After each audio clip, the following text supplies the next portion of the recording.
The $30 billion I controlled felt heavier than the marble floors I walked across, and tonight I was here to watch the sound of crystal crack. 5 years after being fired from my own family's company, I finally walked back into their world, the marble floors, the gold-trimmed banisters, and that scent of pine and perfection that used to define my parents' idea of success. The Grant Mansion in Aspen glittered like a snow globe, flawless from the outside and freezing within. I told myself I was just here for one evening to keep up appearances. But as soon as I set down the small gift I'd brought, my father's laughter cut through the carols. "Don't worry, Emily," he said, his tone dripping with mockery. "We'll make sure you can afford a plate this year." The room erupted in laughter. Everyone except me. The table gleamed with crystal and silver like a photograph in a lifestyle magazine. The chandelier above scattered gold light across the mahogany. Catching on the glasses of champagne my family lifted like trophies. Outside, snow fell soundlessly over the mountains, covering the world in calm that didn't reach this room. Inside, every word sparkled with status. Every glance measured worth. I felt like a ghost moving through someone else's Christmas. The perfection was not warm. It was the cold, hard gleam of expectations. Dad Richard Grant, 68, still carried himself like the CEO he once was. Shoulders squared, voice booming. Even in retirement, he spoke as if he still ran the markets themselves. "Stocks up 20% this quarter," he said to no one in particular. The Grant name still means something in finance. Mom Vivian fluttered beside him in red silk, adjusting her diamond bracelet every few seconds. "It's all about appearances, dear," she liked to say. She didn't need to say it tonight. Everything about the evening screamed appearances. Across the table, my brother Ryan poured more wine into his fiancée's glass. Ryan had inherited Dad's arrogance, but not his restraint. He was the golden son, the one who stayed in the family business, the one who did things right. His fiancée, Chloe Bennett, leaned close to whisper something in his ear, and they both laughed. She was beautiful in that sharp-edged way, glittering, loud, expensive. "Emily," she said, flashing me a smile that didn't reach her eyes. "It's been forever. What are you up to these days? Still doing that little thing?" She tilted her head like she was talking to a child. Before I could answer, Ryan chimed in. "She was working as a receptionist somewhere, right?" He didn't bother to hide the smirk. After leaving the company, Dad chuckled. "She wasn't fired, sweetheart," he told Chloe. "She was just not a good fit for management." "We all have our strengths," Mom added smoothly. "We just wanted her to find something less stressful, that's all." The words slipped around me like familiar chains, polite, polished, humiliating. I kept my smile in place, though it felt like glass. "I'm managing fine," I said softly. Dad raised his brows. "Managing, is that what we're calling it?" He laughed again, reaching for his glass. "Well, at least someone's paying your rent. Hopefully."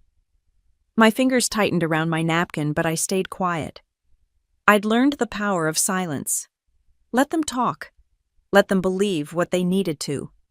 Mrs. Lopez, our longtime housekeeper, appeared from the kitchen carrying a tray of roasted duck and winter vegetables. She gave me a small, knowing smile, the kind that said she saw more than she let on.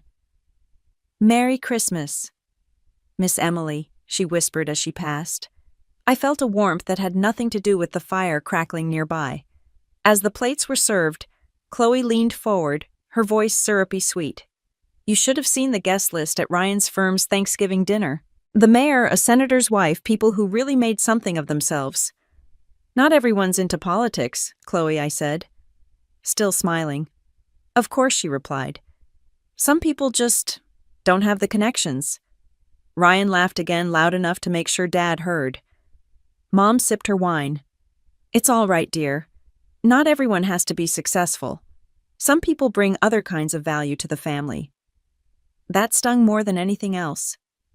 Other kinds of value, that was her way of saying none at all. I watched the snow through the window, my reflection faint against the glass. Once I dreamed of being part of this family with pride. But years of cold smiles and cutting remarks had turned me into the quiet daughter who no one expected anything from. Maybe that was my greatest advantage now.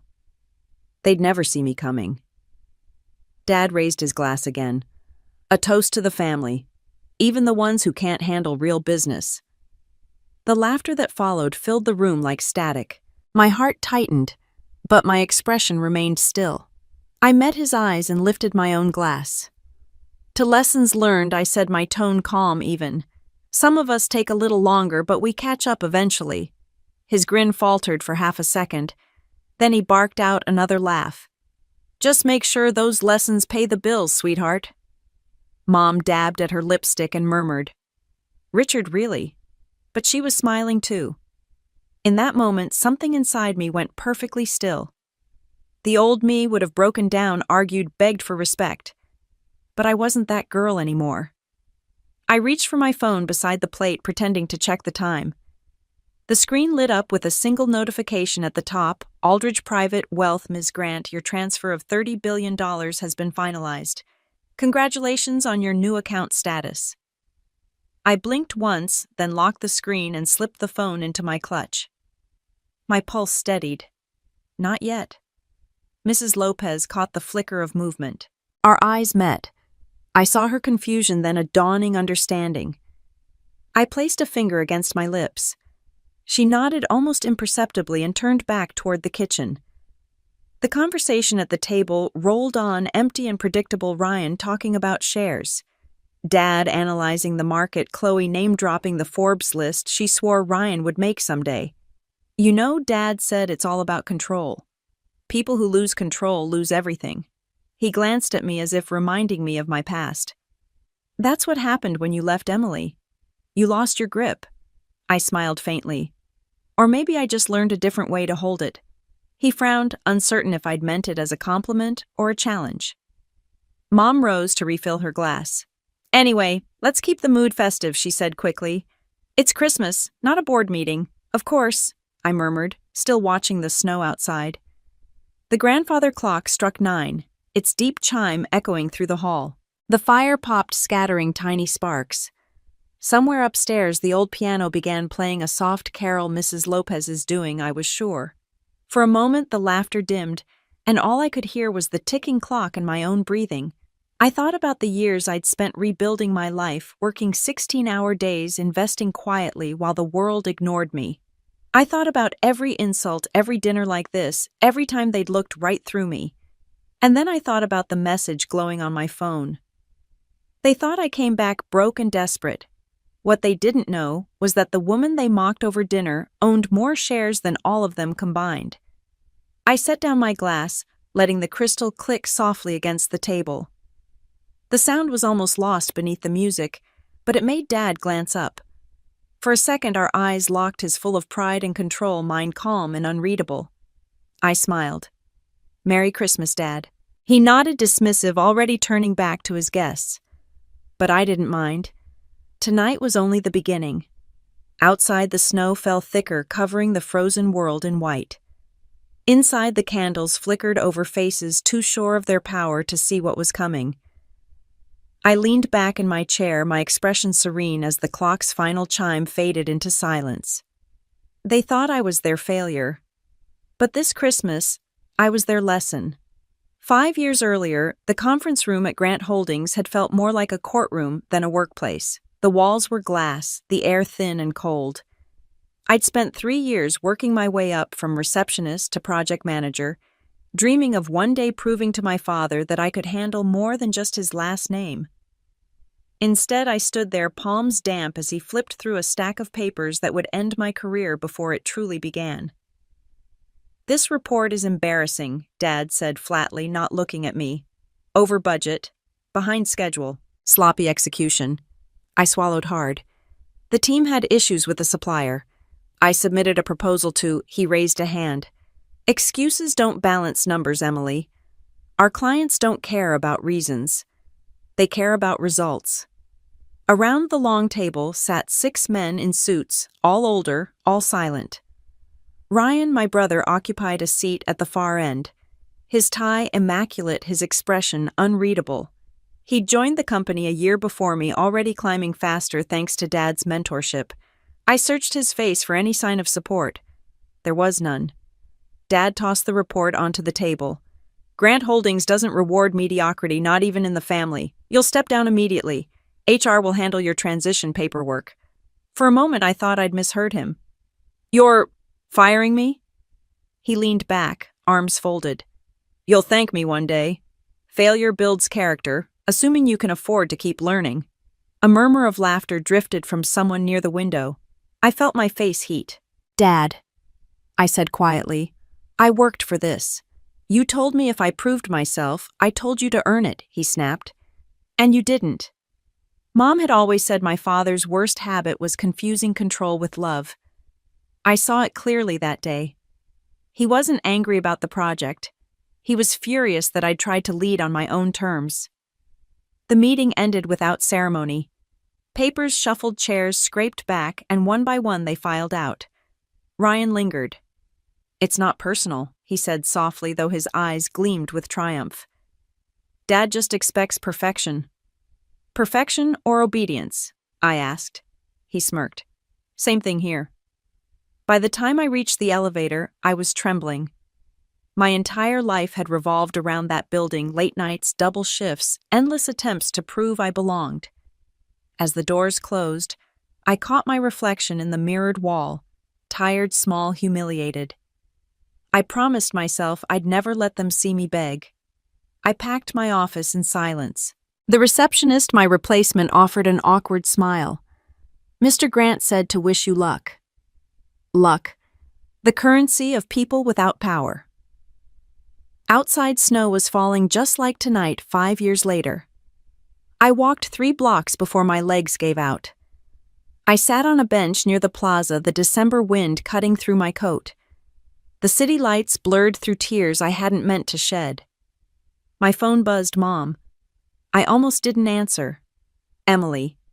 Her voice was clipped, rehearsed. You'll be coming home. I assume I'll find my own place. Don't be ridiculous. People will talk, will say you're taking time off. I'm not ashamed, I said. Well, we are, she replied before hanging up. That night I rented a studio apartment the size of my old walk-in closet. The ceiling leaked. The radiator rattled. But it was mine.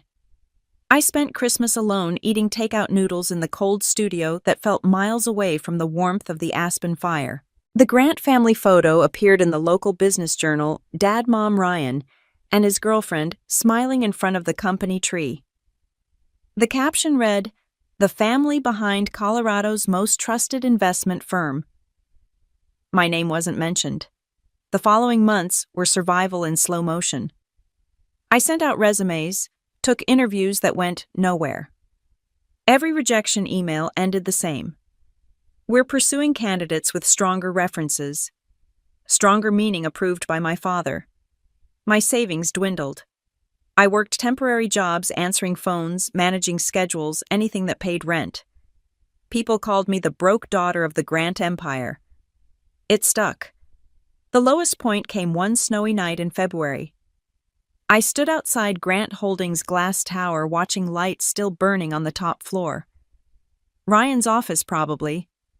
I wondered if he ever thought of me or if I'd already been erased. My reflection looked back at me, hair, frizzy coat, worn, thin face, pale under the streetlight. For the first time, I didn't recognize myself. Then came the twist of fate disguised as a disaster. One of my temp jobs placed me as a receptionist at a small financial firm, Whitman & Pierce.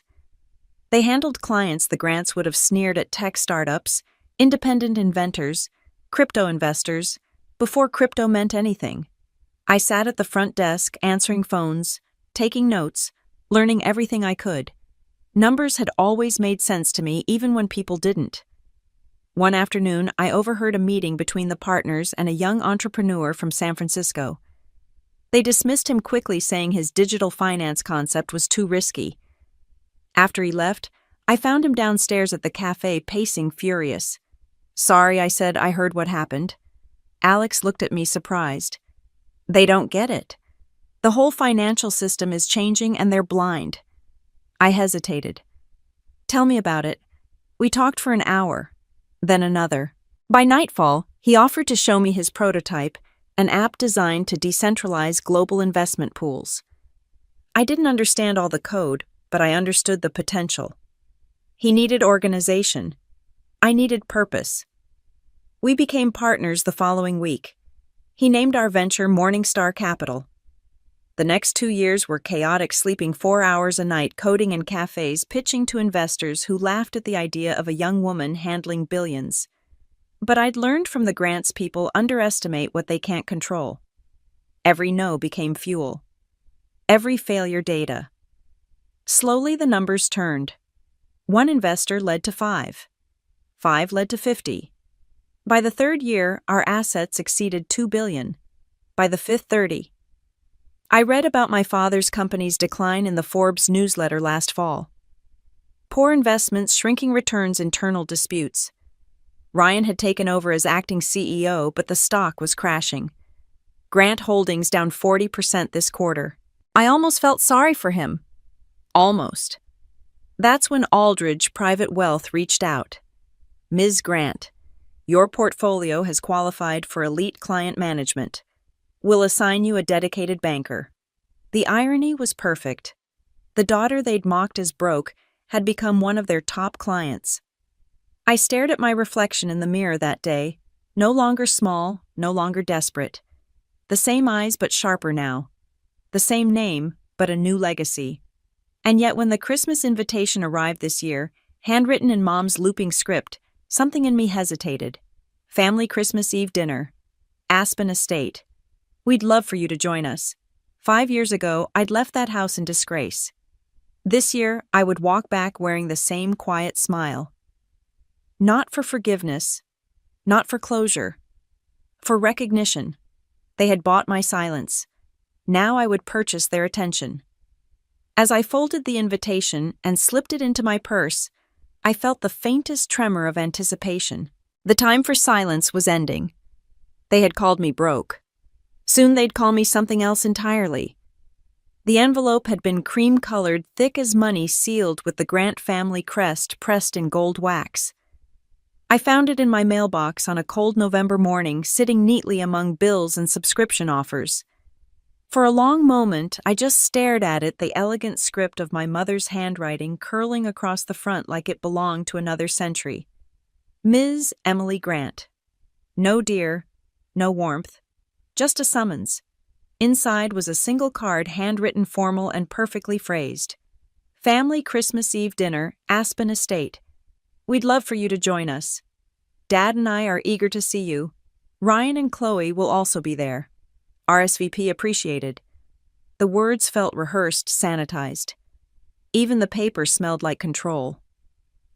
I sat at my kitchen counter, coffee growing cold, and laughed. For 5 years, nothing. No calls, no messages, no birthdays, not even a note when Forbes had run an article about Morningstar Capital, calling it the future of decentralized finance. They hadn't reached out when my company hit $1 billion in managed assets. But now suddenly I was eagerly invited. For a week I didn't respond. The card stayed on my desk, buried under contracts and reports. Every time I saw it, a strange pull tightened in my chest, half anger, half curiosity. Mrs. Lopez called me one evening to check in, her voice warm and cautious. "Your mother's been talking about Christmas," she said. "They're hosting something big this year. Sponsors, investors, even a senator, I heard." "Of course they are," I muttered. "You should come, Miss Emily," she said softly. "Not for them, for yourself." That thought lingered. Maybe she was right. I didn't need their approval, but maybe I needed to face what was left of them, to see the empire that had once decided I wasn't enough. 2 days later, I texted my mother a brief response. "I'll be there." The reply came instantly. "Wonderful, darling. The dress code is formal." Formal. That single word carried every ounce of her obsession with appearances. I almost deleted the message, but instead I let it stay. Sometimes it's useful to know your opponent still plays by the same rules. In the following weeks, I buried myself in work. Morningstar Capital was expanding into Asia. Negotiations were delicate. My team called me CEO with reverence, but I still remembered being the broke receptionist. Every victory felt like quiet revenge. When Forbes reached out again this time, asking to feature me in their Under 40 Billionaires issue, I almost said no. Almost. Then I thought of my father polishing his whiskey glass while saying, "She's playing entrepreneur." We all need hobbies. The photographer came to my Manhattan office for the shoot. "Can you give me something confident but not cold?" he asked. I gave him a look that could melt steel. Later, as I reviewed the proof, I thought about sending a copy to my parents just to watch them choke on their own words. But no, better to let them find it themselves. By mid-December, my banker from Aldridge called to confirm year-end transfers. The final number, the one my father used to throw around like a prophecy, was now quietly settled in my portfolio. The irony tasted delicious. The night before my flight to Aspen, I stood by the window of my penthouse overlooking the city. Snow drifted down in lazy spirals, muffling the sounds of traffic. For a moment, I wondered what it would feel like to walk into that house again, the scent of pine and expensive perfume, the weight of judgment in every look. I whispered to my reflection, "We made it back." Not for them, but for the lesson they refused to learn. The private car arrived at dawn, sent by my family, of course. The driver handed me an itinerary typed on letterhead. Dinner begins promptly at 7:00 p.m. Guests include the Bennett family partners from Grant Holdings and several VIPs. So that was it. They weren't inviting me home out of affection. I was being paraded either as an act of pity or as a prop in their social theater. Either way, I could play my part. The flight to Colorado was quiet. I worked through emails until the plane descended over the snow-covered peaks. Aspen looked exactly as I remembered, gleaming, perfect, untouchable. When the car turned onto the long, tree-lined drive leading to the Grant estate, I felt a strange calm settle over me. The house came into view, massive and gleaming windows glowing like golden eyes. The gates opened automatically as though even the security system still recognized my name. Mrs. Lopez met me at the door, her hair streaked with more gray but her smile unchanged. "Miss Emily," she whispered, tears in her eyes. "You came. I told you I would," I said, hugging her tightly. "You look different." "Older," I joked. "Stronger," she corrected. Inside, the decorations were breathtaking, of course. Garlands of white roses, crystal ornaments, a Christmas tree taller than the chandelier. Everything glittered from the silverware to the guests' jewelry. I could hear laughter spilling from the main hall, my father's voice booming over the music. Mrs. Lopez led me to the grand staircase. "They're waiting in the dining room," she said softly. "Be kind, but not too kind." I smiled. "You know me too well." I paused at the top of the stairs. Below, I saw them, the family tableau. Dad at the head of the table, Mom adjusting her diamond necklace, Ryan whispering to Chloe. They looked perfect. They always did. But perfection cracks easily. For a heartbeat, I considered turning back. Then I heard my father's voice carry through the room. "Well, if she even shows up, at least we'll have some entertainment." Laughter followed, sharp as glass. I exhaled slowly, my heels clicking against the polished floor as I descended. Conversations faltered. Faces turned. My mother rose, first surprise flickering, before she composed her smile. "Emily, darling, you made it." Dad leaned back in his chair, eyes scanning me from head to toe. "You look healthy," he said, which in Grant language meant you've gained weight. "Thanks, Dad." "You too." It was the Grant way insult, wrapped in a compliment impossible to fully address. Ryan grinned. "You're on time." "That's new." "Traffic was light," I said smoothly, taking my seat across from him. "And I didn't want to miss the show." The tension snapped into place, invisible but electric. My father cleared his throat. "Well, let's begin. We've got quite the guest list tonight. Some of our investors, a few old friends. Try not to embarrass yourself, Emily." "I'll do my best," I said. As the first course arrived, I caught Mrs. Lopez watching from the doorway. She gave me the smallest nod, one that said, "You have the upper hand now, don't forget it." The evening had only begun, but the stage was already set. The same table where they once decided I wasn't good enough was waiting to host my quiet revenge. And as the snow fell harder outside, I realized that Christmas was the perfect backdrop for it, because nothing glitters brighter than hypocrisy under candlelight. The dining room smelled of pine-roasted duck and expensive wine. My mother had outdone herself, everything sparkled, as if the evening were a photo shoot for Forbes Home and Family. Silver candles lined the center of the table, flickering across glass ornaments and crystal flutes filled with champagne. Every detail screamed perfection, and yet underneath the glitter I could feel it, the quiet hum of tension, the unspoken hierarchy that had ruled this family for as long as I could remember. Dad stood at the head of the table, glass raised. To family, he declared, his tone commanding more than celebrating. To the legacy we've built, and to the future we protect. To family, the others echoed, clinking their glasses. I lifted mine too, though the word felt hollow in my mouth. Dinner began like a play in slow motion, each person playing their role. Mom, the graceful hostess; Ryan, the golden heir; Chloe, the perfect fiancé with a diamond so large it caught the candlelight like a small sun; and me, the black sheep seated at the far end, exactly where they wanted me. Mrs. Lopez moved quietly among the guests, refilling glasses. She paused behind me for a moment, her hand brushing my shoulder, a silent reassurance. I gave her the smallest smile before turning back to the table where Chloe was holding court. And of course the engagement party was just magical, she was saying. We had it at the Four Seasons, you know. The governor's wife stopped by. She said she'd never seen such a tasteful event. Mom leaned in approvingly. You really do have an eye for these things, Chloe. Dad nodded. That's the kind of initiative I like to see. Practical. Classy, Ryan smirked, unlike some people's idea of entrepreneurship. My fork froze midair.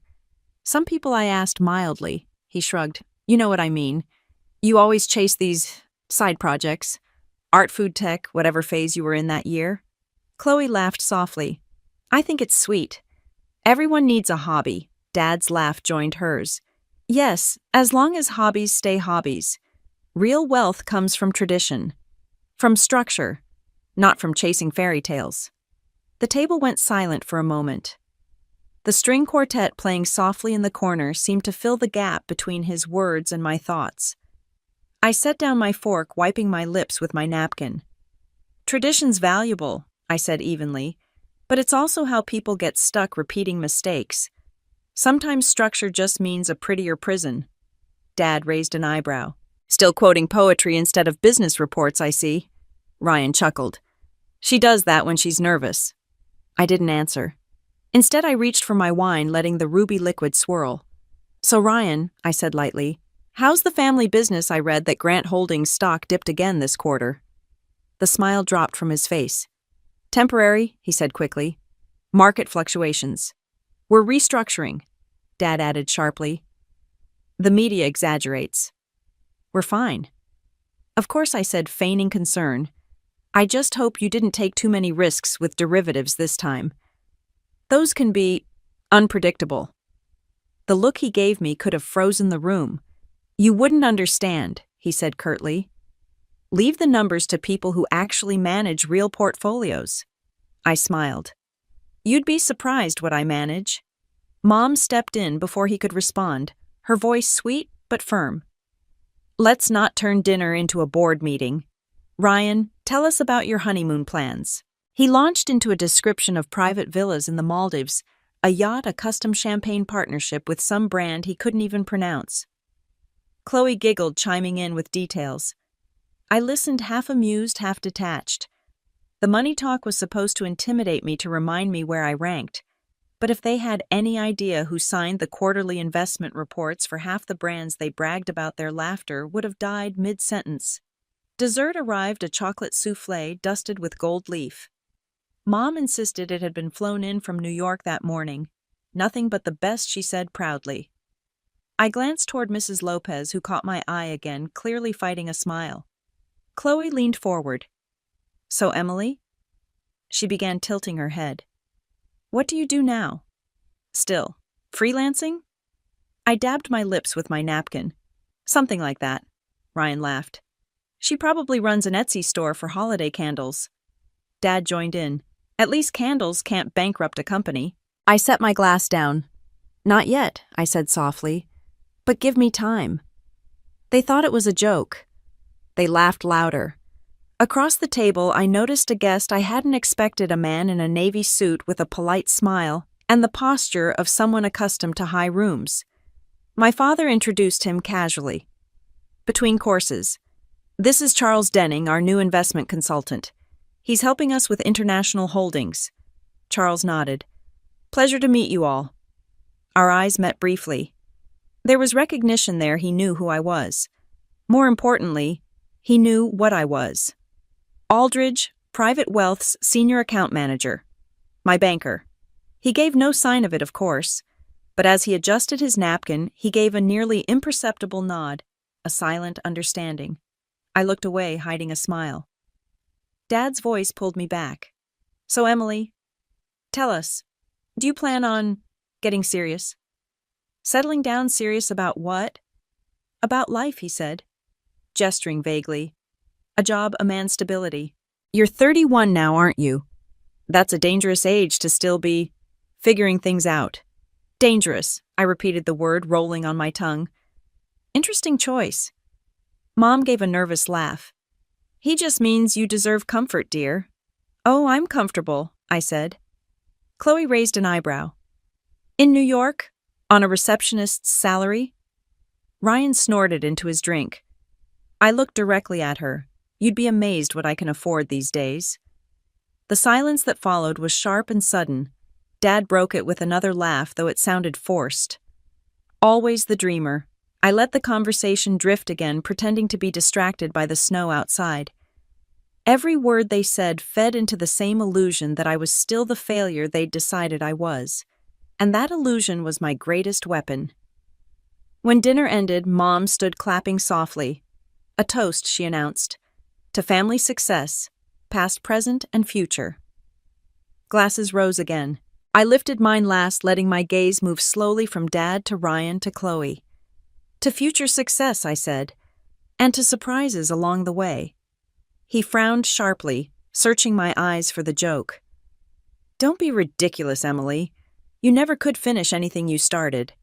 Mrs. Lopez appeared beside me, murmuring discreetly, "Miss Emily, a matter regarding your arrangement needs your attention in the study now. Charles says to take the call." I set down my glass, feeling the ripple of anticipation rise inside me. "Excuse me," I said, pushing back my chair. "It seems business doesn't take holidays." And as I walked toward the study, every step echoed with the promise of what was coming next. The study smelled like leather oak and old ambition.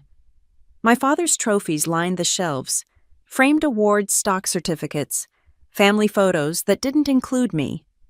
I closed the door behind me, the muffled laughter from the dining room fading into silence.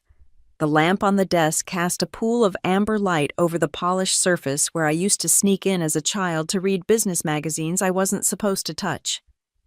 The phone on the mahogany desk blinked with a single-line incoming call, "Aldridge Private Wealth."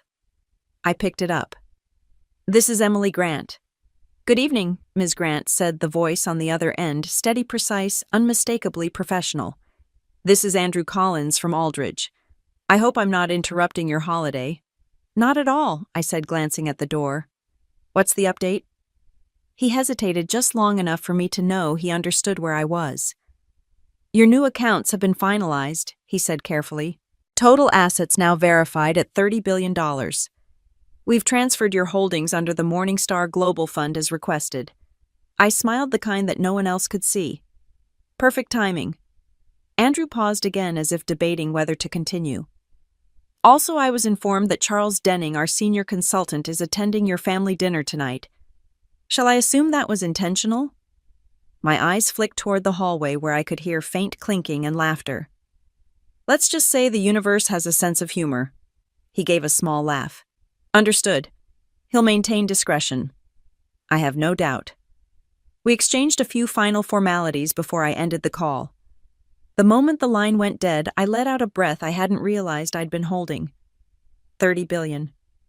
The number hung in the air like a quiet storm. I walked to the window overlooking the snowy courtyard. The pine trees glistened beneath strings of white lights. Somewhere out there, the night hummed with peace, but inside me everything felt sharp and electric. The door creaked open. Mrs. Lopez stepped in, closing it gently behind her. "Was that really your banker?" she whispered. "Yes." Her eyes widened. "And it's true you're not poor," I said softly. She smiled, tears threatening at the corners of her eyes. "I always knew you'd rise, Miss Emily. You were never like them." "Don't cry, Maria," I said, calling her by her first name for the first time in years. "You'll ruin your mascara." She chuckled, wiping her eyes. "Your father asked me to fetch you. Dessert's being served." I nodded. "Tell him I'll be right there." When she left, I turned back to the mirror above the desk. My reflection stared back, calm, deliberate, utterly in control. For years I'd imagined what this moment would feel like. It wasn't rage anymore. It wasn't revenge. It was something quieter, colder. Justice with silk gloves. I picked up my phones again and opened the Aldridge app. The balance glowed on the screen. Proof. I traced the number with my thumb, then locked the screen and slipped the phone into my clutch. The weight of the moment felt immense, but I carried it lightly. I walked toward the door. The hallway echoed under my heels, a rhythm I controlled now. When I stepped back into the dining room, conversations faltered for a split second. My father looked up from his chair, glass in hand. "All settled?" he asked. "All settled," I said, taking my seat again. Ryan leaned forward, smirking. "So who was calling on Christmas Eve?" "Your landlord." "Something better?" I said lightly. "A matter of liquidity." Chloe giggled, resting her hand on Ryan's arm. "Oh, let her be. Maybe it was her boyfriend, probably a waiter at one of those little city cafes." I smiled at her sweetly. "Actually, it was my banker." Her laughter faltered. "Your banker?" "Mm-hmm." I took a sip of wine. "He wanted to confirm a transfer. Year-end housekeeping." Dad chuckled. "Housekeeping. That's one word for it. You mean the overdraft protection, right?" Ryan joined in. "You must be their smallest account." I set my glass down the stem, making the faintest click against the table. "Actually," I said, glancing toward Charles Denning, "I believe one of Aldridge's senior consultants here tonight can confirm otherwise." Charles froze mid-sip. Slowly, every head at the table turned toward him. He cleared his throat, eyes darting between my father and me. Well, yes. I work with Aldridge." Dad frowned. "You're her banker," Charles smiled nervously. "I can't discuss client matters, of course." "Confidentiality." My mother's expression shifted, confusion warring with curiosity. "Emily, what are you talking about?" I leaned back, letting the pause stretch the silence, growing taut like a wire. "Just business," I said. "Apparently I'm one of their larger clients now." Ryan laughed too loud. "You—" "I client at Aldridge. Please. They handle billionaires." The room went still. I didn't blink. "I know." For a long moment, no one moved. Then my father barked a laugh, brittle and forced. "All right, enough of the jokes. You've made your point." But I didn't look away. "No jokes tonight, Dad." The air changed. Even the faint background music seemed to fade. Chloe's hand slipped from Ryan's arm. My mother's lips parted, a soft gasp escaping. Dad's voice hardened. "What are you saying?" I folded my hands on the table, calm, deliberate. "I'm saying that when I left this family, you told me I'd never succeed without your name. You told me I'd end up broke. Tonight my banker called to confirm that my accounts total $30 billion. The words dropped like stones into a still pond. The silence that followed was total. Dad's face went pale. Ryan's jaw slackened. Chloe's wineglass tilted dangerously before she caught it. Mom's hand trembled where it rested on the tablecloth. Charles shifted uncomfortably. "It's true," he said finally. "Ms. Grant is one of our largest clients globally." He didn't look at Dad or Ryan. He looked only at me, a silent professional salute across the ruined table. The sound of Ryan's glass slipping from his hand and shattering on the floor cut through the stillness. Wine spread across the white linen like spilled blood. No one spoke. I leaned back, my smile small but steady. "Merry Christmas," I said quietly. Dad stood slowly, his voice shaking between disbelief and anger. You expect me to believe this 30 billion, from what fairy dust? From work, I said. From vision. From the same drive you said I didn't have. Mom whispered Emily, but the rest of her sentence died in her throat. Ryan pushed back his chair. This is ridiculous. You're making this up. Charles straightened his tie, eyes still down. She isn't. The only sound left in the room was the soft crackle of the fireplace. I rose, smoothing the fabric of my black dress. Dinner's been lovely, I said. Thank you for the invitation. Dad opened his mouth to speak, but I was already walking toward the door. Every step was measured quiet and final. Behind me, the empire that had once banished me sat frozen in shock. Mrs. Lopez stood by the hallway, eyes shining. Miss Emily, she whispered as I passed. I smiled at her. It's just Emily now. And with that, I left them stunned silent and staring at the space where the failure they'd mocked used to sit. The air outside the dining room felt colder than the snow drifting beyond the windows.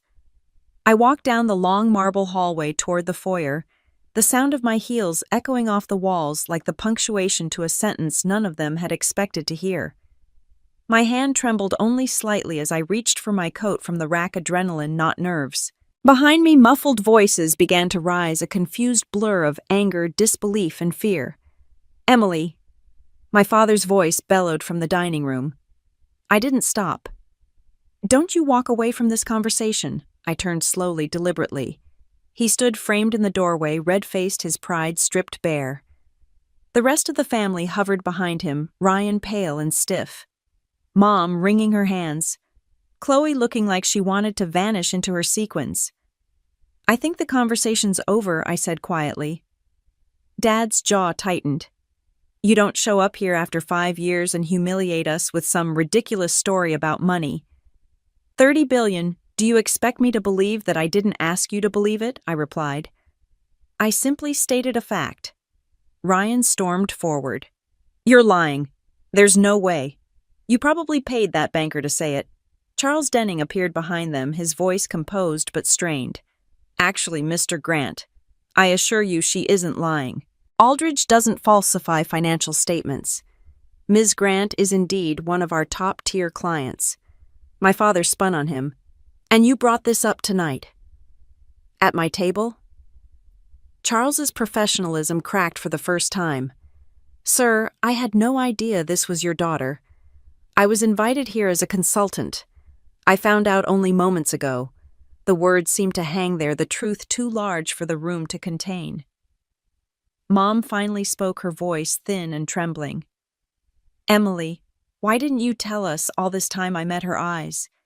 Because I wanted to see how you'd treat me if you thought I was still broke. A silence fell so heavy I could almost hear the candles flicker behind them. Dad opened his mouth, but I cut him off.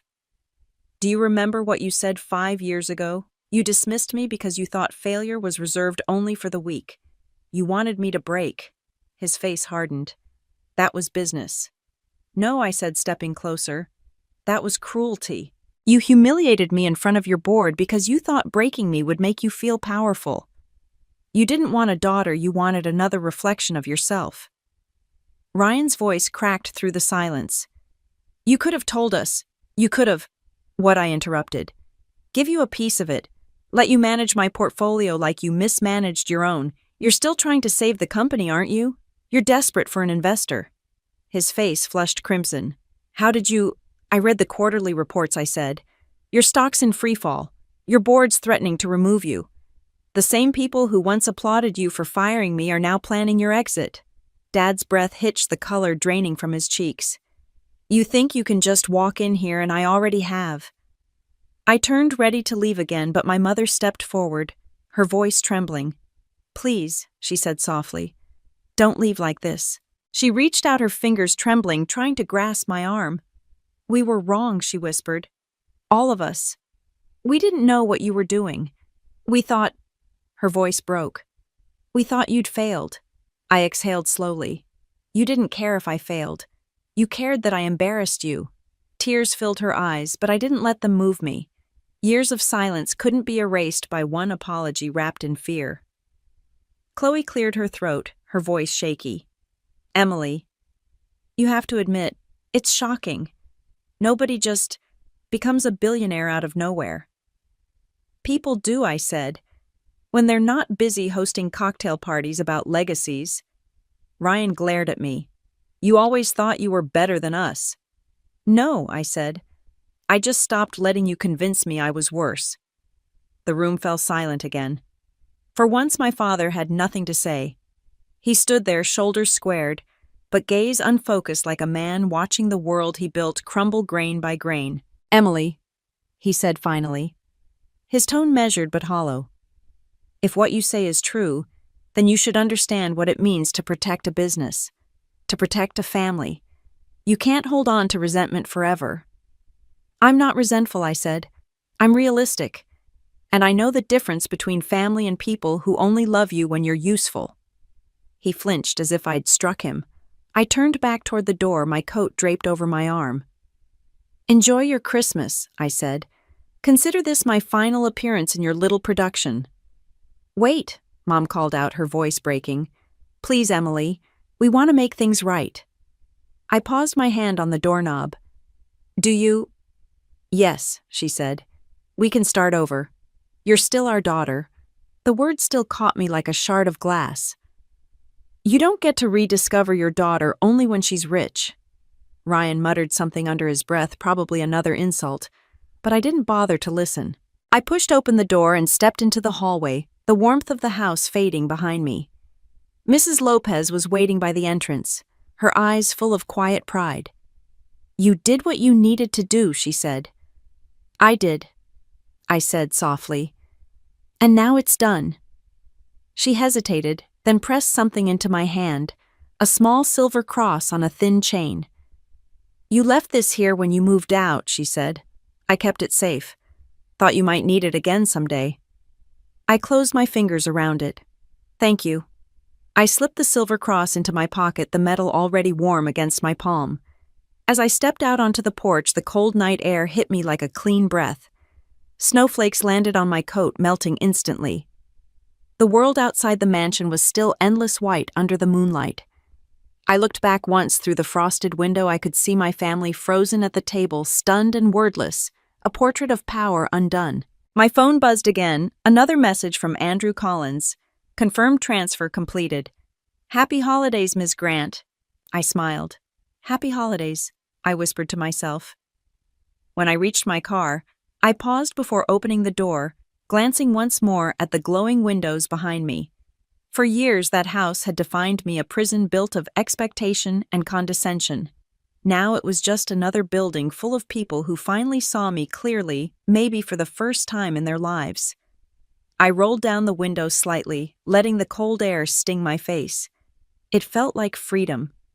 And as I left the estate for the last time, one truth settled deep in my chest. I was not their failure, and I was not their solution. They had called me poor. Now they could call me something else untouchable. When I woke the next morning, Aspen was buried in silence. The storm had thickened overnight, blanketing everything in white, so pure it almost looked staged. The sun hadn't yet risen high enough to reach the peaks, and the light coming through my hotel window was a pale gray blue. I lay there for a while, staring at the ceiling, letting the memories of last night replay in fragments. The wine, the shock, the sound of Ryan's glass shattering my father's disbelief. For the first time in years, I felt empty in a good way.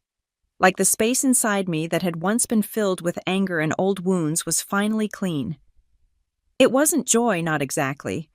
More like the quiet steadiness that comes after a storm has passed. My phone buzzed on the nightstand.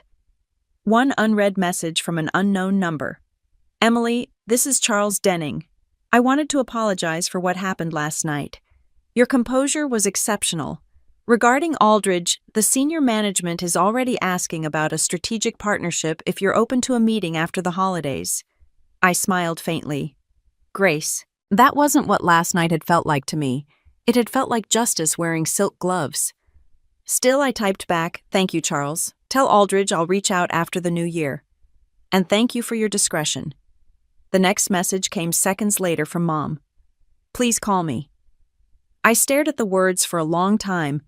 my thumb hovering over the screen. I could imagine her voice, already fragile, measured, still trying to control the narrative. But something in the message felt different. Less commanding. More human.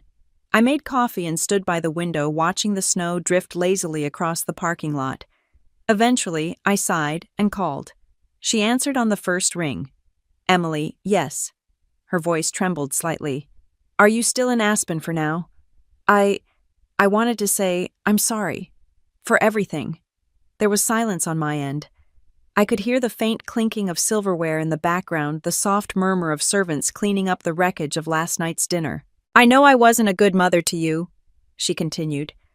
I thought I was doing what was best, teaching you the way things worked, but I see now that I was just repeating the mistakes my parents made with me. Her honesty startled me. It wasn't the polished, controlled version of her I'd grown up with. This was the woman behind the performance. I don't know what to say, I admitted. Say you'll come by before you leave, she said quickly. Just for coffee. No crowd. No pretenses. Just us. I hesitated.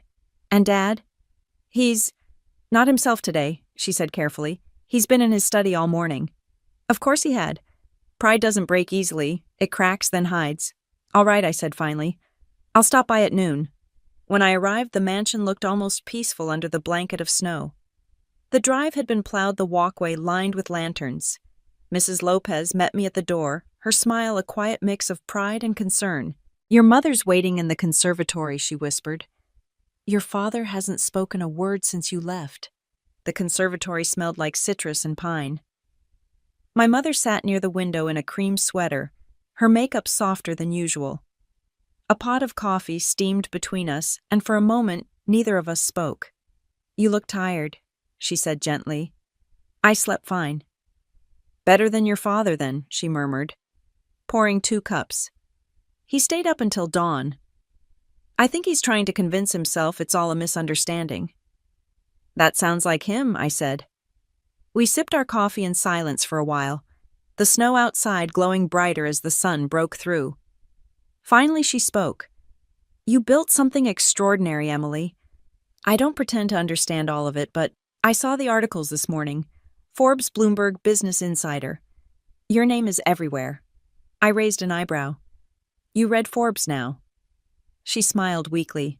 I skimmed it this time. We both laughed, though it felt fragile. Then her expression sobered. I wish we'd seen you for who you were sooner. You saw me, I said quietly.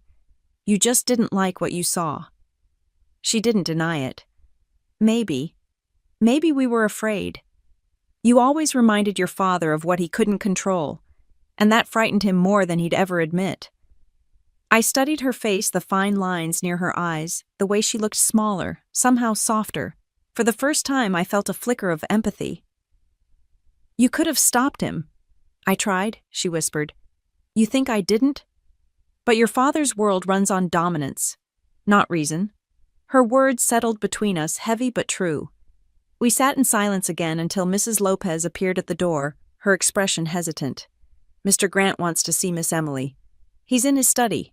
Mom glanced at me. You don't have to. I know I said, but I think I should. The study door was half open. My father sat behind his desk, the same one I'd stood in front of the day he'd fired me. He looked smaller now, the proud lines of his posture, replaced by something heavier, defeat maybe, or shame.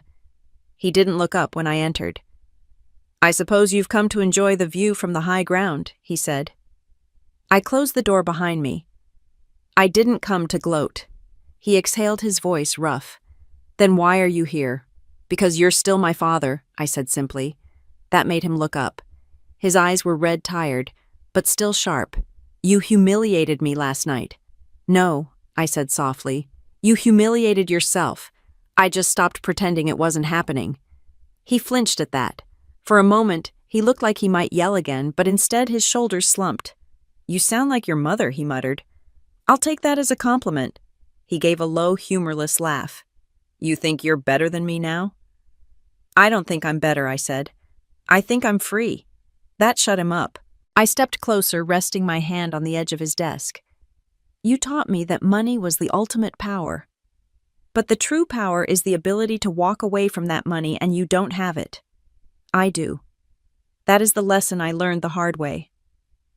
He said nothing. Your company's failing, I continued quietly. I could help you if I wanted to, but I won't. Not because I want to see you lose, but because you need to understand what it's like to rebuild from the ground up, the way I did.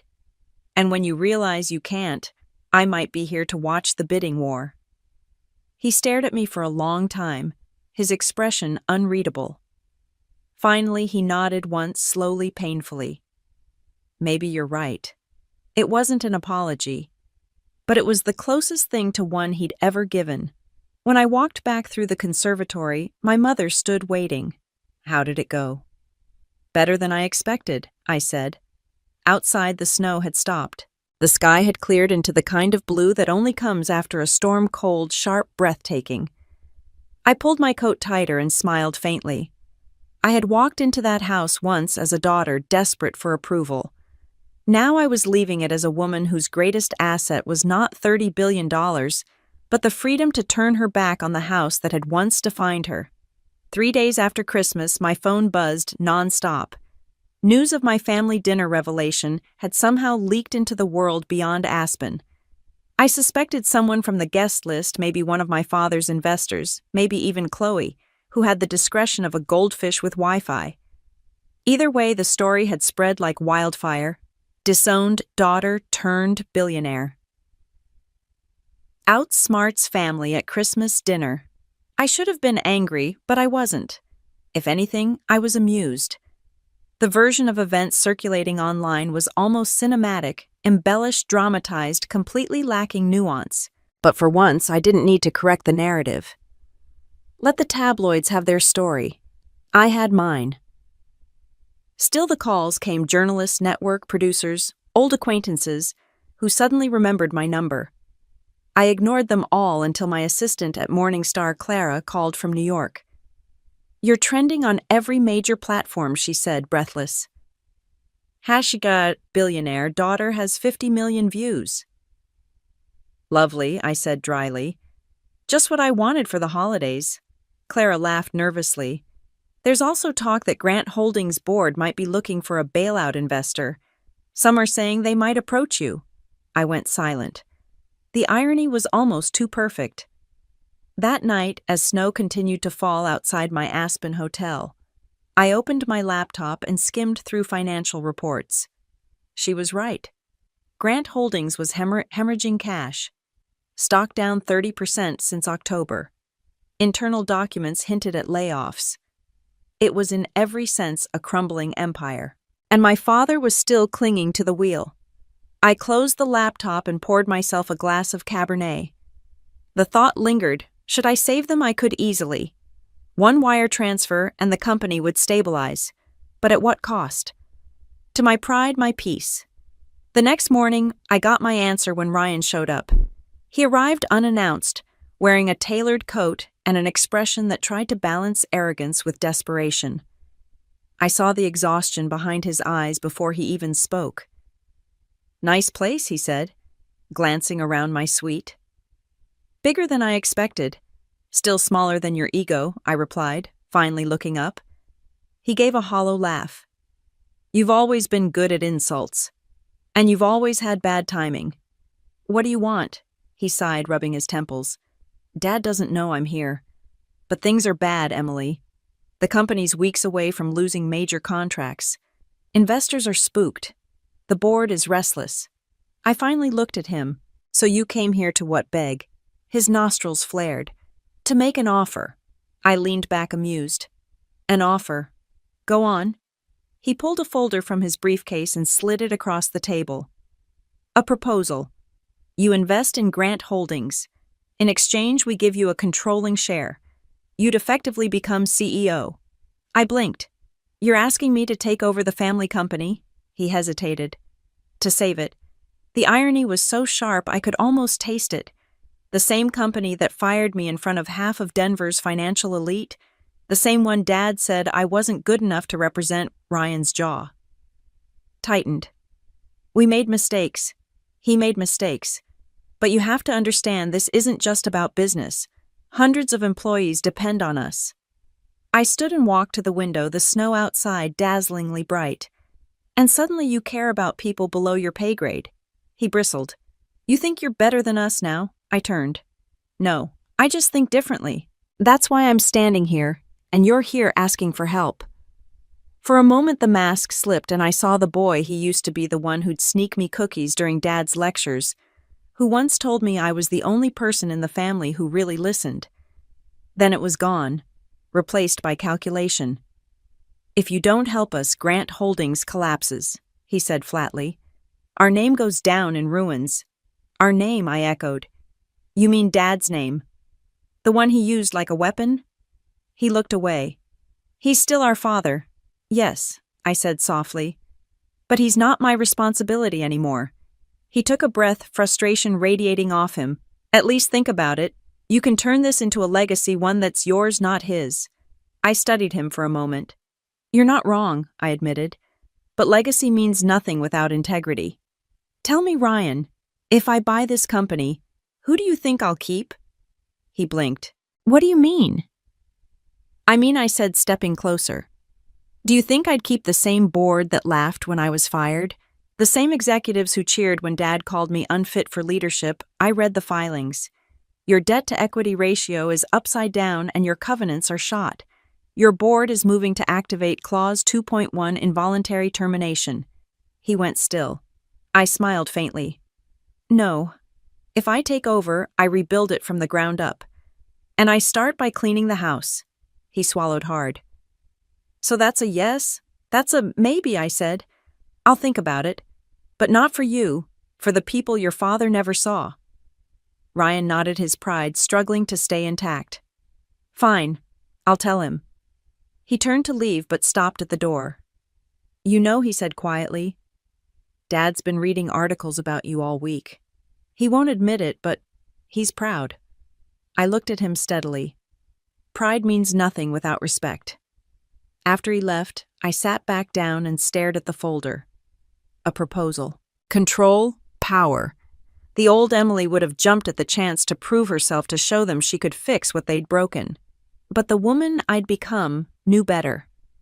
Sometimes power doesn't come from taking over what once hurt you, it comes from walking away and watching it fall without needing to lift a hand. Still, curiosity won out. I opened the folder.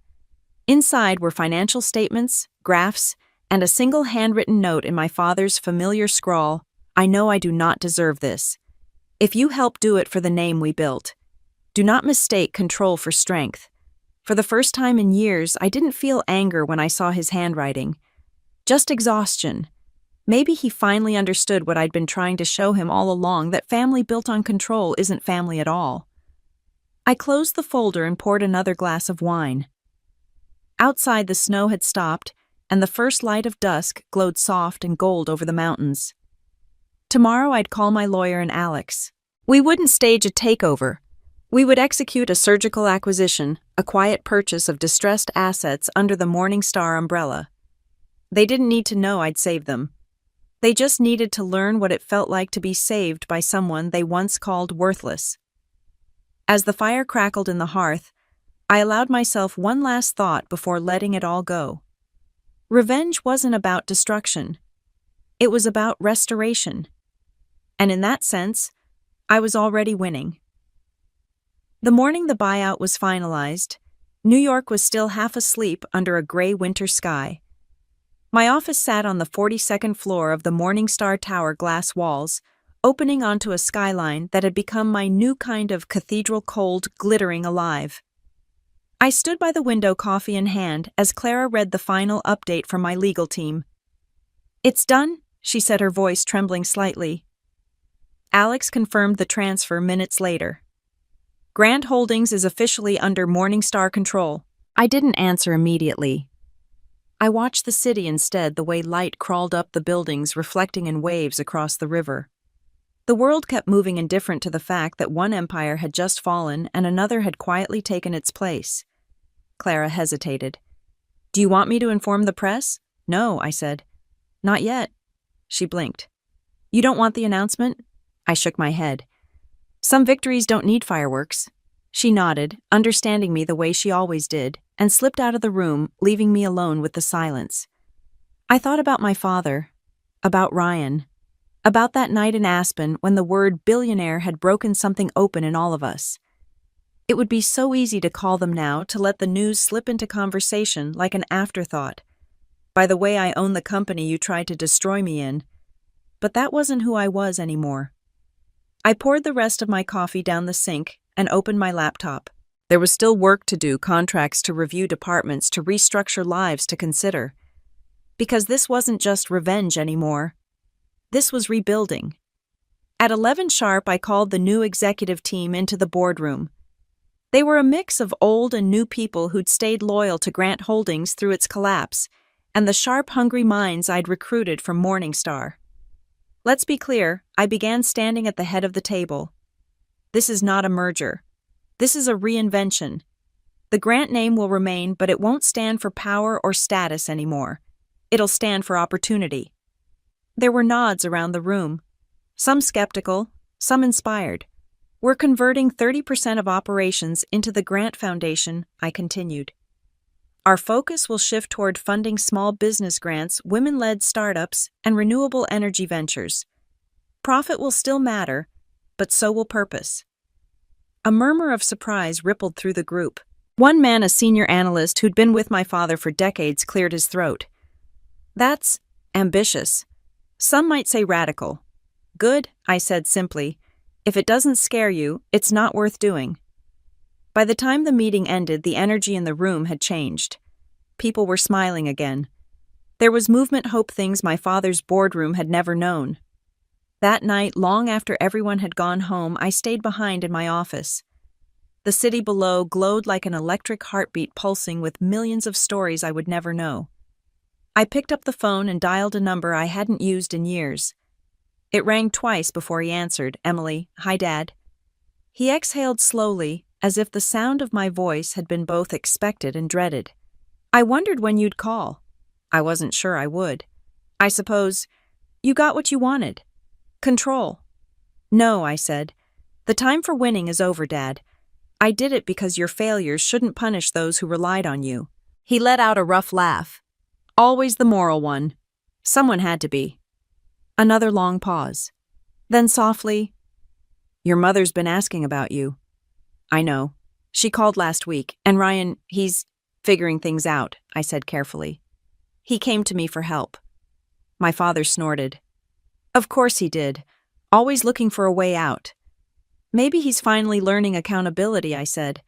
We all had to. He didn't argue. Just sighed. You sound different. I am. There was something fragile in his voice when he spoke again. I never wanted it to be this way, Emily. You and I are on opposite sides. We were never on opposite sides, I said. You just never looked over to see where I was standing. He said nothing, but I could tell he understood. When the call ended, I sat there in the dark for a long time watching the city. Somewhere out there, my father was facing the consequences of his own design. And for the first time, I didn't feel anger or triumph. Just peace. The next morning, my name hit the headlines again, this time for the buyout. Morningstar acquires Grant Holdings, a daughter's redemption. The photo beneath it showed me walking out of my office, chin-high expression, unreadable. Clara burst into the room, around 8 tablet in hand. They're calling you the silent billionaire. I laughed. That's new. It's trending, she said. People love the story. The woman who rebuilt her family's empire without destroying it. I smiled faintly. Maybe that's the story they need right now. We spent the rest of the day fielding calls, signing statements, and prepping for interviews I would later decline.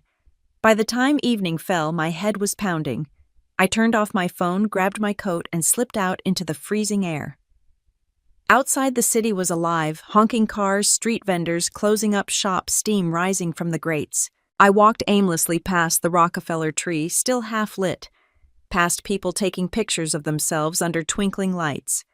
I ended up in Central Park near the frozen pond. The quiet there was a kind I hadn't known in years. A group of kids were skating, their laughter echoing through the cold. I sat on a bench watching them, thinking about how strange it was to have everything and still crave simplicity. Maybe that was what success really was. Not the headlines, not the money, but the freedom to sit in silence without feeling like you had to prove something. My phone buzzed again. A text from Ryan. "Dad's not doing great. Could you come by this weekend? He won't ask, but he needs you." I read it twice before replying. "I'll be there." It wasn't a weakness. It was a choice. A decision to trade the sharp edge of revenge for the difficult, messy burden of forgiveness. When I looked up, snow had started to fall again, light, almost invisible. I stood tucking my hands into my pockets and smiled to myself. Revenge had burned itself out. What remained was something quieter, deeper. It wasn't about turning tables anymore.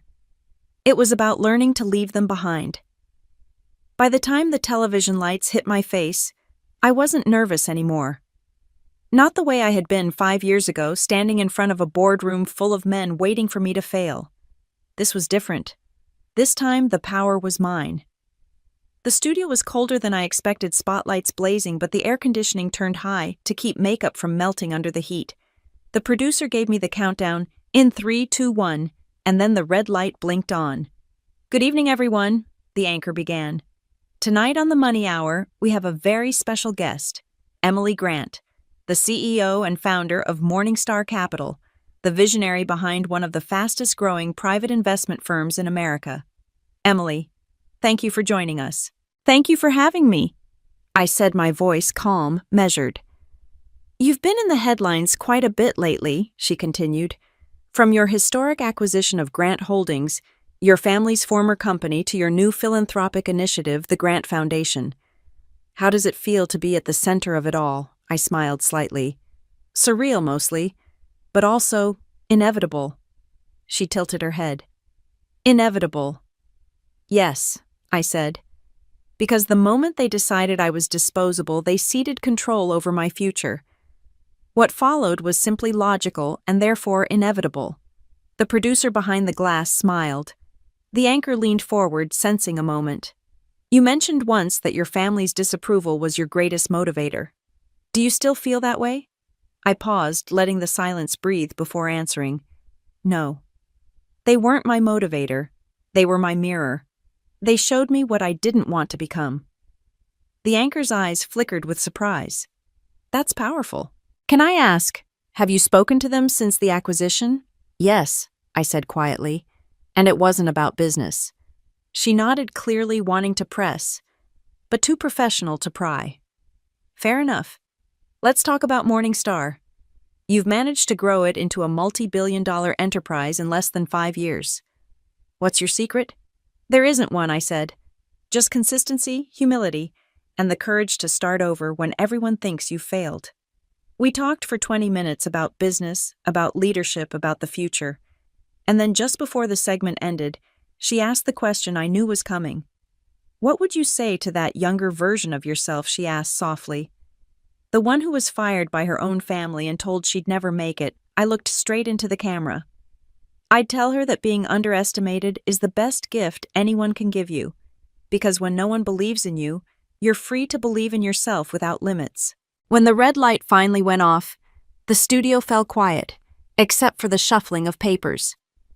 The anchor reached over and squeezed my hand. "That was beautiful," she said. "Raw. Real." "Thank you," I said, meaning it. Backstage, my assistant Clara was waiting with her tablet. "We're already trending," she said breathlessly. "That last line, people are quoting it everywhere." I laughed. Let's hope they remember the part about consistency, too. But beneath the humor, I felt something shift.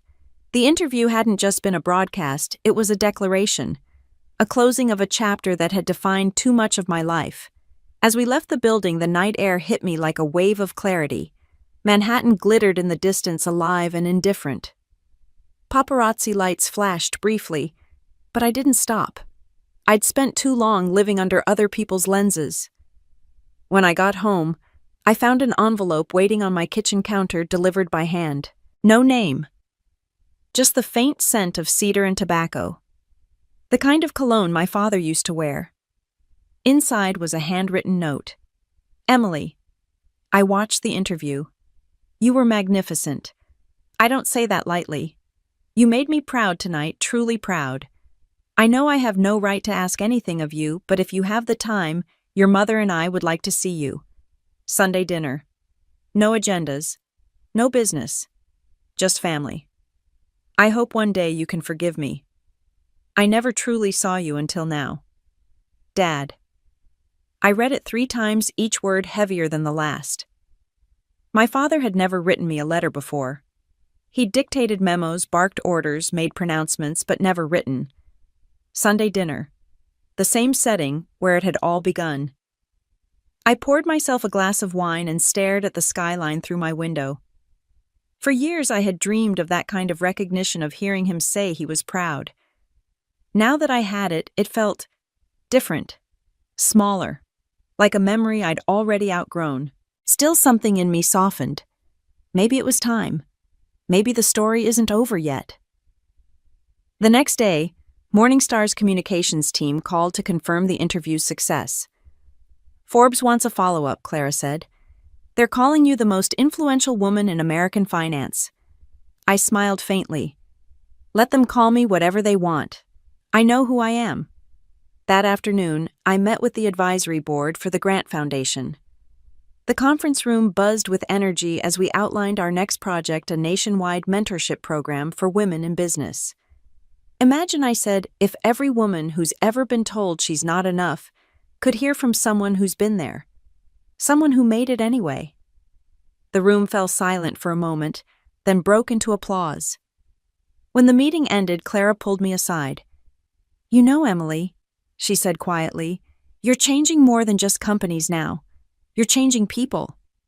Her words lingered with me long after I went home. That night I took a long walk along the Hudson. The water shimmered under the city lights, the sound of distant laughter echoing across the pier. For the first time I felt completely at peace, not triumphant, not vindicated, just still. My phone buzzed a message from my brother. Mom's been planning dinner all week. It's hard for Dad, but he needs this. And honestly, I do too. We'll be waiting. I smiled. Tell them I'll be there. When I returned home, I found myself glancing again at my father's note.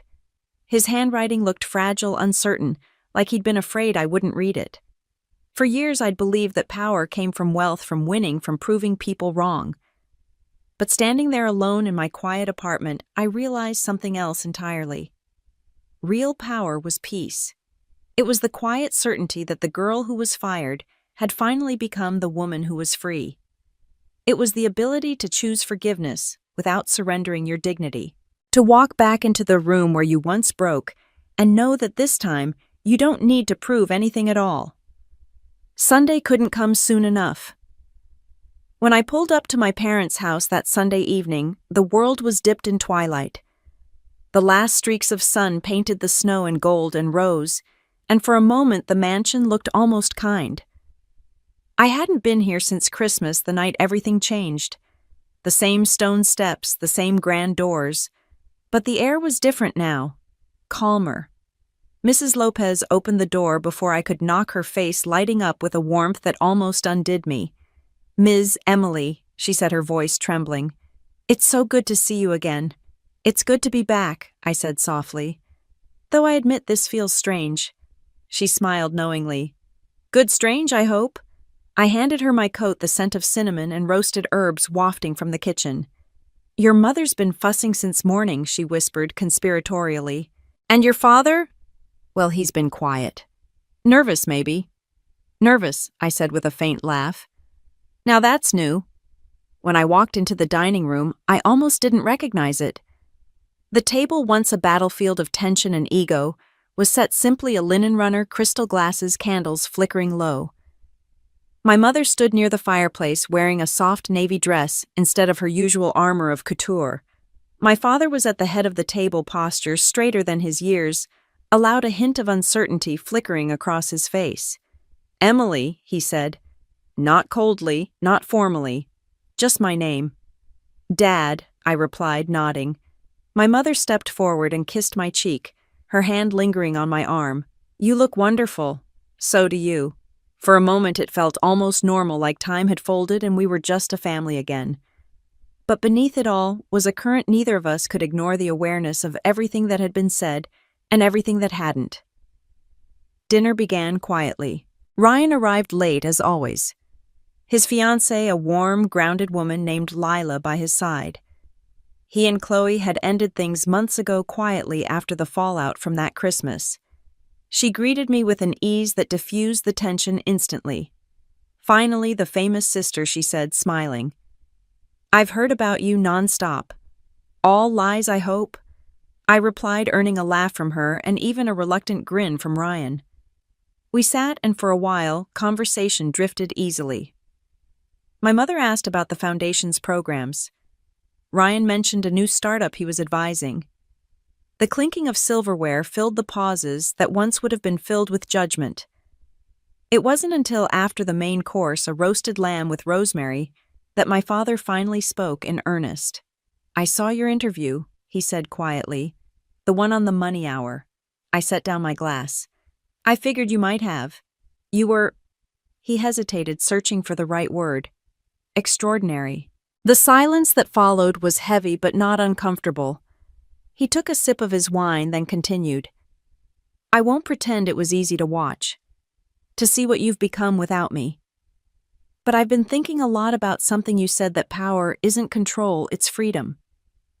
I didn't understand it then. I think I do now. I felt something loosen in my chest, like a knot finally giving way. My mother reached across the table, her fingers brushing his. We made mistakes, she said softly. Both of us. We raised you to value strength but not vulnerability. And I see now how unfair that was. Mom. I started, but she held up a hand. No, let me finish, she said. You didn't owe us your obedience, Emily. You owed yourself your life. And you chose it. That's brave. The words hit harder than I expected. All the resentment, all the bitterness that had once burned like acid, it didn't feel sharp anymore. Just distant. Like a shadow finally fading with the dusk. Ryan leaned back, watching us. You know, he said, Dad's been different these past few weeks. Calmer. He's even been helping me with my new firm. The humbling was painful, but it was necessary. My father gave a small, almost sheepish smile. When you lose everything, you start realizing how little you needed most of it. And how much you took for granted, my mother added, glancing toward me. I laughed softly. Well, at least we're learning. We talked for hours. About business, about childhood, about everything we'd once been too proud to say out loud.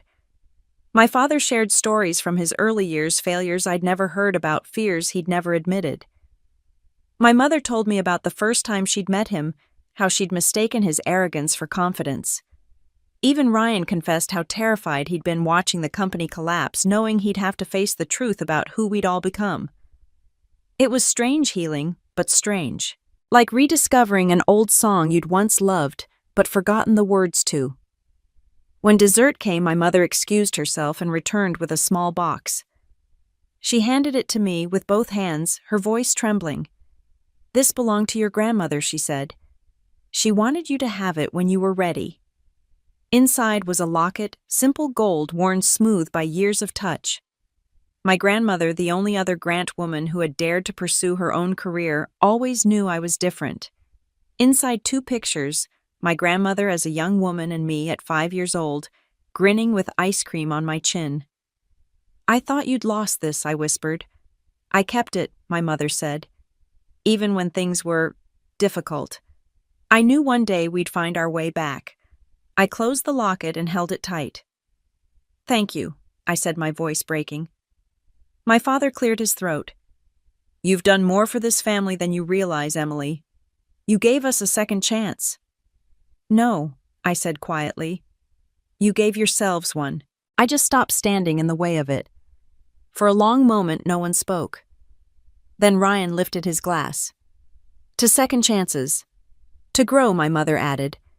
My father looked at me, eyes glinting in the candlelight. To my daughter, he said simply. The best of us. I didn't cry. Not then. I just raised my glass and met his eyes. to the lessons that took us too long to learn. We drank, and for the first time in years, laughter filled the room. Not the brittle kind meant to impress or deflect, but the real kind, the sound of release. Later, when I stepped outside, the air was cold and clear. The night sky glittered above me, the snow reflecting the faint glow of the house. Behind me, I could still hear their voices, soft, warm, alive. Mrs. Lopez came to see me, off her eyes shining. "They're proud of you, you know." "I know," I said. "And for once, that's enough." As I drove away, I looked in the rearview mirror at the house growing smaller behind me. It no longer felt like the place that defined me. It was just part of the story now, a beginning, not an anchor. The city lights rose ahead of me, boson and endless. I was walking with it finally, peacefully. The past was not a weight dragging me down. It was the foundation I now stood upon. I was ready for whatever came next. The morning after that dinner, I woke up before dawn, the soft light from the city barely brushing the skyline. For once there was no rush, no meeting, no calendar alert pulling me forward. I brewed a cup of coffee and sat by the window of my penthouse, watching the sky shift from black to pale gold. Peace feels strange when you've lived most of your life chasing storms. The quiet didn't feel empty anymore, it felt earned. My phone buzzed on the counter. It was an email from Forbes with the subject line, "The Next Chapter." Emily Grant's vision for the future. Attached was a draft of their upcoming feature about Morningstar and the Grant Foundation. The headline made me laugh softly. 5 years ago, being on Forbes had been the dream. Now it was just part of the story. The article quoted something I'd said in my last interview: "Power is not control.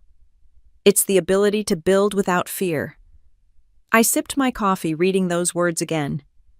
I meant them then, but this morning they felt truer than ever. A notification popped up: Ryan. Morning flight to D.C. The board approved the education grants. Mom sends her love. Dad's actually smiling again. I smiled back at the message. Small miracles. Before I could reply, another email came in from Clara. "We finalized the partnership with the Global Women's Initiative. Congratulations, Ms. Grant. They want you to deliver the keynote at their summit next month." I leaned back in my chair, looking out at the awakening city. It was strange how quickly your life could transform from survival to legacy. Later that morning, I walked into Morningstar's headquarters. The office buzzed with life, new faces, new energy. A young intern held the elevator door for me, his expression wide-eyed. "Good morning, Ms. Grant," he said. "Morning," I replied, smiling. "How's your first week going?" "Unbelievable," he said. "I didn't think people like you existed." "People like me?" I raised an eyebrow. He blushed. "I mean, people who make it without losing their soul." I laughed softly. "We exist. We just take the long road." When I reached my floor, Clara was waiting by my office with her tablet. "You have an 11 a.m. with the design team, and the foundation's new director wants a few minutes to brief you." "Push the design team," I said. "Let's meet the director first." A few minutes later, the door opened, and a young woman walked in, tall, confident eyes, bright with determination. I recognized her instantly. "Zoe," I said, standing. She grinned. "You remember me. How could I forget? You were one of our first scholarship students."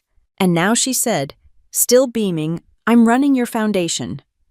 For a moment, I couldn't speak. The weight of it hit me, the full circle. I had been the outcast, once the girl no one believed in.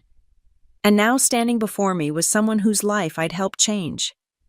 "You're exactly where you're supposed to be," I said finally. She nodded. "Because you showed me it was possible."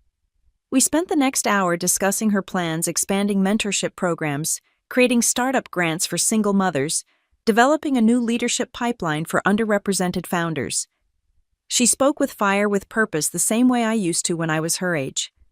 When she left, I stayed seated for a long time, staring out at the skyline. I thought of my father's trembling voice at the dinner table, my mother's apology, Ryan's quiet humility, Zoe's fierce optimism. All of it, the pain, the triumph, the rebuilding, had led to this. At noon, I walked down to the foundation's main floor. The walls were covered in photographs of people we'd helped: farmers, entrepreneurs, students, dreamers. Beneath each photo was a single quote: "Someone believed in me." That's what it had always been about, I realized. Not money, not recognition, just belief. In the afternoon, I had a press meeting scheduled, but instead of staying in the office, I decided to go to the kitchen where our staff often gathered for lunch. It smelled like coffee and fresh bread. A few employees looked surprised to see me there. "Don't mind me," I said, grabbing a sandwich. I needed real food and real conversation. One of the junior analysts smiled shyly. "We were just talking about how you started Morning Star." "How did you know it would work?" I thought about it for a second. I didn't. I just knew what I couldn't go back to. They nodded, listening quietly. "I failed more times than I can count," I continued. "But the truth is, failure's not the opposite of success. It's the foundation of it. Every mistake I made built something solid under me." The room was silent for a moment, then someone clapped. It was small, hesitant, but soon others joined in. I laughed, embarrassed. "All right, that's enough of that. Let's get back to work before you all start quoting me." When I returned to my office, Clara was waiting with a knowing look. "You're becoming a legend around here," she said. "Let's hope not," I replied. "Legends belong in the past. I'm still building." That night, I took the elevator up to the rooftop terrace. The city stretched out before me, lights shimmering like 1,000 tiny futures waiting to be written. I took a deep breath, the cold air biting at my lungs, and pulled out my phone. I opened my camera not to take a photo, but to record a message, a personal one, the kind I used to post on my private channel years ago when I was struggling. "Hi," I began. "If you're hearing this, maybe you've been where I was: broken, underestimated, tired of fighting battles you didn't choose. I want you to know something: the life you dream about isn't too big. It's just waiting for you to become brave enough to claim it." I paused, the wind tugging at my hair. "You don't need to prove yourself to anyone," I continued. "You just need to remember who you are when no one's watching. That's where power starts. Not in a bank account, not in a title, in belief." I ended the recording, saving it for later, and slipped the phone into my pocket. The city below seemed to hum with energy. The first stars began to pierce the night sky, the same sky that had watched me fall, rebuild, and rise again. This, I realized, was what I'd been fighting for all along. Not revenge, not redemption, but legacy. The kind built on quiet, powerful impact, on the truth that success isn't about the name you carry, but the belief you pass forward. That was the real power, the one that never fades. If Emily's journey resonated with you, leave your thoughts below, because every story of resilience inspires the next one.